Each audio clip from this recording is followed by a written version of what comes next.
Donc déjà, bonjour à toutes et à tous. J'ai tendance à vous remercier naturellement d'être là. Alors sachez que je ne sais pas si c'est plaisant pour vous. Moi d'être face à vous, ça l'est. Déjà, pour moi, c'est gagné. Mon sujet du jour est tel qu'on va l'aborder. Et je vous dirai avant tout ce qu'on ne va pas aborder, mais tel qu'on va l'aborder, c'est les isolants biosourcés des pièges à carbone. On parle beaucoup de carbone, c'est un peu à la mode. Et donc, au travers d'un isolant biosourcé, j'en citerai d'autres qui ont presque les mêmes vertus, ou les mêmes vertus, ou plus.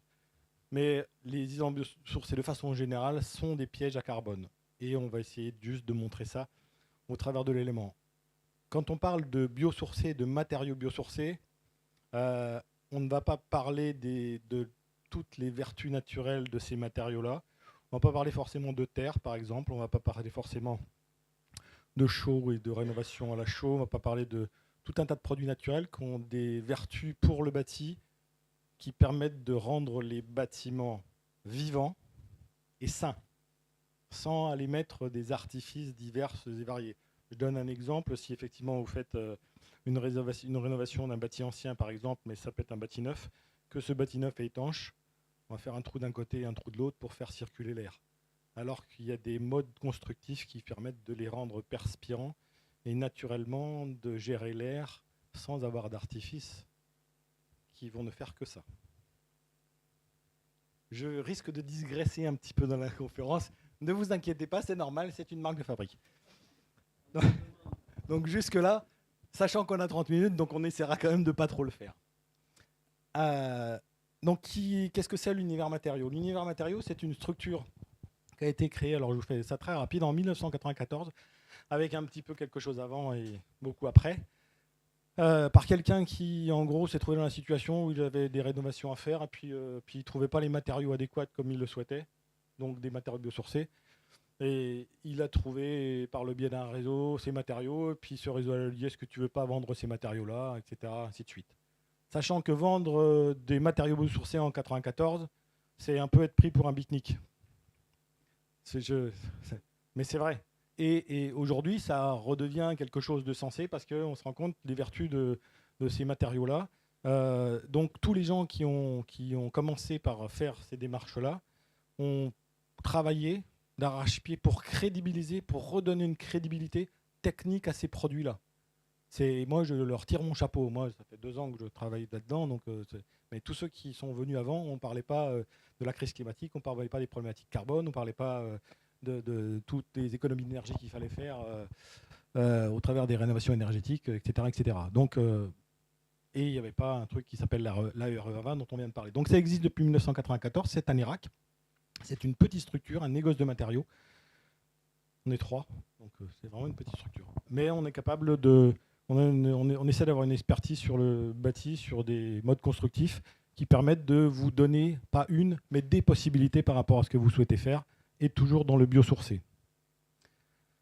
Je vais aborder ce sujet par le biais de la réglementation thermique. La réglementation thermique, les réglementations thermiques qui se sont succédées ces dernières, dans les... Je ne sais pas quand est-ce que ça a commencé la réglementation thermique, quelqu'un sait? Mais bon, grosso modo, ça a évolué pas mal depuis que ça a été créé pour arriver à un truc qui s'appelle aujourd'hui non plus une réglementation thermique, mais une réglementation environnementale. Je passe par le biais de cette slide-là pour dire, mais ça, je ne sais pas si vous l'avez déjà entendu, parce que ça, vous devez l'entendre tout le temps, la rénovation énergétique des bâtiments et les consommations énergétiques. Donc là, le réchauffement climatique, on parle de carbone et le bâtiment représente 25% des émissions de carbone. Bon, ça, c'est très généraliste. Je vous le passe, je ne vais pas m'étendre dessus. C'est quelque chose que vous devez entendre régulièrement. Les économies d'énergie, ça, je le mets volontairement maintenant parce qu'à un moment donné, on pourrait parler de coûts. On n'en parlera pas parce qu'on n'aura pas le temps. Mais derrière le coût aussi, il y a des gains derrière. Il ne faut pas l'oublier. Donc l'ART, la réglementation thermique 2020, qui est censée être en application depuis, si je ne m'abuse, juillet 2022, voilà, où tout le monde s'y essaie parce que c'est un peu complexe. Cette réglementation thermique, elle a pour vocation de limiter les émissions de carbone de la construction quand je dis de la construction, du bâtiment, de sa construction à sa destruction. Ça veut dire que quand je fais pousser un champ de chanvre qui est destiné à la construction, on commence à comptabiliser là. Et on finit de comptabiliser 50 ans après la durée de vie du bâtiment. Alors le 50 ans a été mis comme ça, mais 50 ans après la durée de vie du bâtiment. Et on aura comptabilisé tout le carbone que le bâtiment aura émis dans la fabrication des matériaux, dans les interventions pour le construire, dans sa consommation pendant sa durée de vie et à sa destruction au recyclage des bâtiments. Donc on comptabilise maintenant, au travers de cette réglementation, 3 grands pavés. L'énergie qui est consommée, le carbone qui est émis et l'efficacité. Alors on va appeler ça le confort. Donc on a le confort d'hiver parce qu'on chauffe, mais on a aussi le confort d'été. Parce que comme il fait de plus en plus chaud, on a tendance de plus en plus à climatiser pour essayer de vivre dans un certain confort. Les méthodes de calcul, je ne rentrerai pas non plus dans le détail des méthodes de calcul parce que ce serait déjà trop long, et puis j'en ai certainement pas la compétence non plus. Mais la durée de vie donc, du matériau en soi, c'est ce que je vous disais, c'est qu'on va parler de la fibre de bois. La fibre de bois, c'est à la base de bois, donc d'un arbre. L'arbre, il pousse. Pendant qu'il pousse, il consomme du carbone et il stocke ce carbone-là. Donc ça va servir à la comptabilisation. Et ça va, c'est-à-dire qu'il a stocké du carbone. Ça, c'est important, c'est que dans les paramètres de calcul, le carbone est stocké. Il va émettre du carbone pendant sa transformation, pendant l'installation, mais il a continué de stocker le carbone qu'il y avait au départ. Un matériau non biosourcé qui ne stocke pas de carbone au départ, il part non pas d'un bilan avec du stock de carbone, mais il part un bilan à 0. Et ce bilan-là, il est à l'instant T. C'est-à-dire que quand je dis c'est un système dynamique, c'est que la comptabilisation du carbone, si je vais prendre un exemple de panneau d'isolant en fibre de bois. Le panneau d'isolant en fibre de bois, comme il vient de l'arbre qui a stocké du carbone, lui-même stocke du carbone, donc il a un bilan négatif. Quand je prends un matériau minéral, alors peut-être qu'à un moment donné, le minéral, il a stocké du carbone, à la carbonatation, je ne sais pas. Mais ce n'était pas hier. Si je prends ce matériau minéral, lui, on ne lui comptabilise pas de carbone stocké. Il va émettre du carbone pendant sa transformation, et puis derrière, il part d'un bilan qui est un bilan négatif, qui est un bilan positif en carbone, pardon. Donc, on va s'apercevoir après que ça se comptabilise de la façon suivante. Alors, on peut regarder en détail la slide, mais ça se comptabilise de la façon suivante. Et quand on prend, alors, on a cet exemple-là parce que je m'appuie pour illustrer sur cet exemple-là, mais un isolant fibre de bois, il a un bilan en fin de cycle de vie, donc après les 50 années donc, de la pousse de l'arbre, il a un bilan négatif en carbone. Il sera carbone négatif. Quand on prend une fibre minérale, on a un bilan qui est positif. Et pas un peu, l'écart est très sensiblement important. Alors, je ne mets pas en doute le fait que, et encore une fois, je ne dis pas que les isolants minéraux ne sont pas bien, parce qu'il y a des usages pour lesquels ils sont très bien. Mais ce que je veux dire, c'est que même s'ils essaient de rendre plus propre cette démarche-là, ils vont avoir beaucoup de mal à arriver à ce bilan carbone-là. J'insiste sur un fait aussi, c'est que si demain je vous dis que le biosourcé, c'est magnifique, tout va bien et qu'il ne faut faire que ça, c'est si on se met à construire tout en bois demain, on va avoir un problème de ressources. Donc encore une fois, c'est la démarche et l'idée, et ça on s'appuie sur des gens compétents. C'est maintenant que je le place, le cabinet d'architectes Alster Studio et d'autres architectes qui sont dans la salle.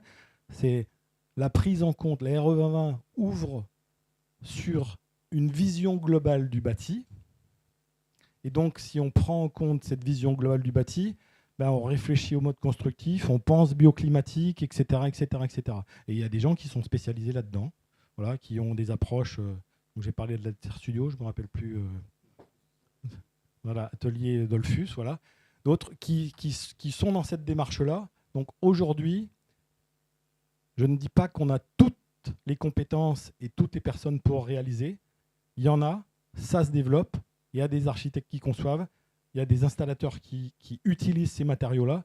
Donc n'hésitez pas à vous poser cette question-là si vous voulez au bout de la démarche. Généralement, les gens sont censés être capables de faire des diagnostics adéquats pour vous dire ce matériau-là sera plutôt favorable dans ce cas d'utilisation ou dans l'autre. Donc là, je pourrais m'arrêter à cette démonstration-là en disant ce sont des pièges à carbone. Hein. Et après, les slides, c'est plus pour dynamique. Donc ça, on le voit bien sur cette slide-là. Ce qui est intéressant, donc je rends à César ce qui est à César. Ça, c'est un document qui a été établi par Steico. Donc Steico, qui est un fabricant d'isolants fibres de bois, qui est à Casteljaloux. Donc, dans ce cas-là, c'est 80% des produits qu'on utilise en isolation fibre de bois viennent de Steico à Nérac. C'est une entreprise à capitaux allemands. Bon, voilà. Mais ça vient de Nérac. Et dans ce cas-là, précisément, en plus, la ressource est relativement locale dans un périmètre local. Donc, on y accolera à biosourcé le caractère de géosourcé. Ça veut dire qu'on va encore améliorer le bilan carbone du produit parce qu'on ne le déplace pas, quoi. Donc ça, c'est quand même relativement intéressant. Et tout ça pour dire que Steico est quand même relativement fair-play parce qu'il parle des isolants biosourcés. Et on voit le petit pavé qui est à côté, c'est-à-dire qu'un isolant en chanvre, en fibre de chanvre, c'est la même chose. Je parle 2 secondes du chanvre. Le chanvre, il y a des productions de chanvre. La France était un gros producteur de chanvre. Ça a changé un peu dans le temps et puis ça revient un peu. Le chanvre, les chanvrières, les grosses chanvrières qui sont des grosses coopératives agricoles en France, il y en a 2. Il y a du chanvre un peu partout, mais il y en a 2 qui produisent de façon importante. Les chanvrières de l'Aube, comme son nom l'indique dans l'Aube, et la Cavac, qui est en Vendée. Et les isolants aujourd'hui qu'on retrouve pour faire du béton de chanvre, qui est un excellent produit isolant et régulateur hygrométrique. La régulation hygrométrique, on n'en parle pas beaucoup, on va en parler un petit peu après. Très important. Tout ça pour dire que ce sont deux gros producteurs qui sont localisés en France, mais chaque département et la Nouvelle-Aquitaine a la volonté de développer des filières chanvre locales. Et on participe avec quelque chose qui est initié par VGA. Je ne sais pas s'il y a quelqu'un de VGA ici. Et voilà, bravo. Donc je dis bravo à VGA qui pousse un projet pour remettre la filière chanvre à l'ordre du jour en Lot-et-Garonne. Filière chanvre, dans le chanvre, tout est bon. Hein. C'est-à-dire que ça va du CBD pour le médicinal, de la graine pour faire de l'huile, pour faire de la cuisine, parce que de la farine de chanvre, ça existe, de toute la tige de chanvre qui peut être utilisée pour la partie fibre longue en textile, en isolation, en béton de chanvre. Enfin, tout est bon dans le chanvre. Je tenais à le dire. Je vais passer rapidement parce que je vais passer rapidement. Je vous laisserai un peu de temps pour poser des questions après. Sur les capacités du bois, naturellement, c'est un isolant qui fonctionne plutôt très bien avec un lambda qui est quand même à 0,013. Ça, c'est la fibre dans sa coupe, on la voit. Ça, c'est le fait qu'en fait, on est sur une matière renouvelable et recyclable. J'ai constaté dans la slide un truc, je ne sais pas si c'est fait exprès ou pas, mais la croissance d'un résineux, c'est 50 ans.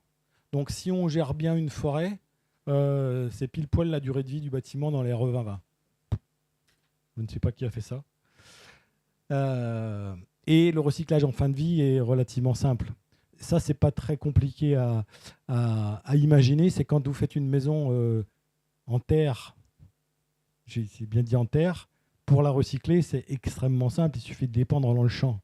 Quand vous faites une maison en béton manché, ça nécessite un peu plus d'énergie.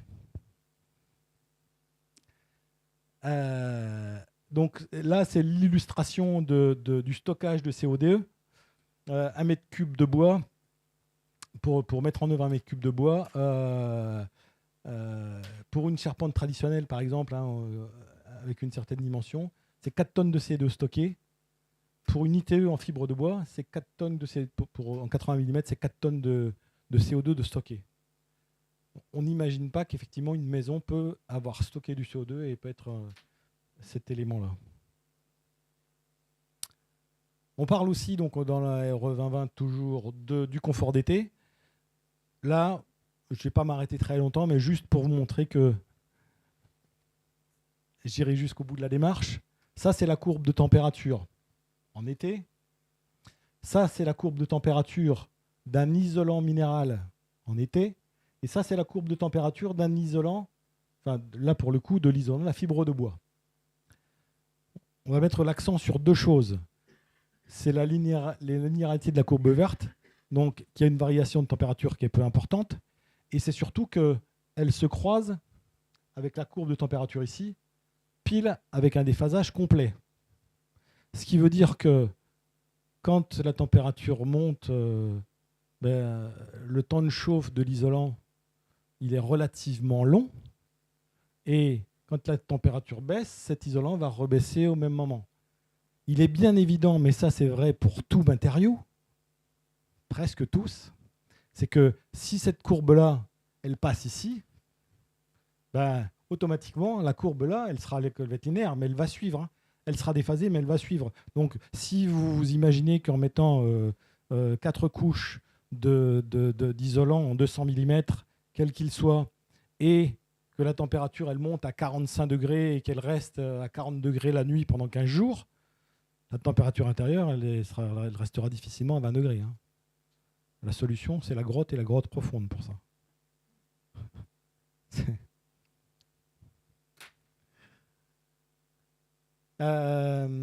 Voilà la régulation de l'air ambiant et du climat intérieur. Donc là, de façon générale, on est vraiment pur dans le cœur du biosourcé. Qu'on utilise un béton de chanvre, qu'on utilise de la laine de mouton, qu'on utilise de la fibre de bois, etc., etc. Ces produits-là de la terre paille, ces produits-là ont une capacité à réguler l'hygrométrie très importante. En clair, il fait humide, ça absorbe l'humidité, ça réduit l'humidité de l'air. Il fait sec, ça a capté de l'humidité, alors quand il n'y en a plus, après quand c'est sec, c'est sec. Hein. Mais ça perspire et on se retrouve avec un air qui va avoir tendance à se refroidir. Au-delà de ça, c'est perspirant, donc ça laisse respirer le bâtiment dans sa totalité, mais surtout, ça a cette capacité-là. Je vais prendre un exemple sur le chaud-chambre, par exemple, qui est un très bon, ou de la terre, ou un chaud-terre.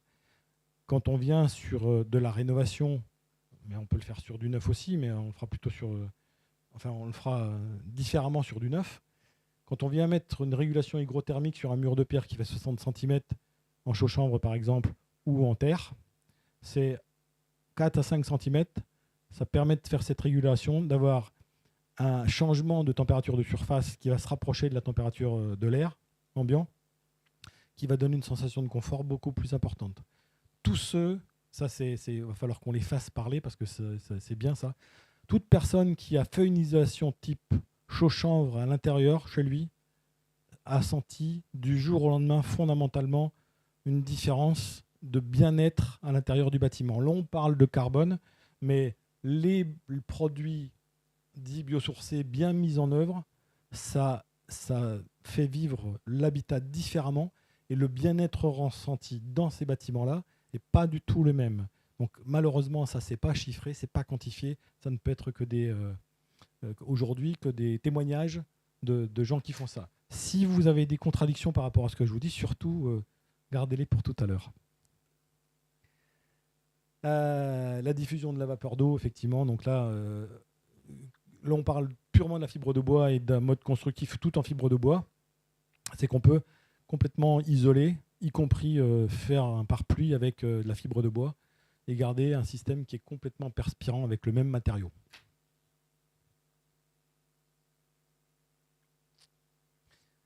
Il y a un chalumeau dehors. Peut-être que je ferai un essai tout à l'heure.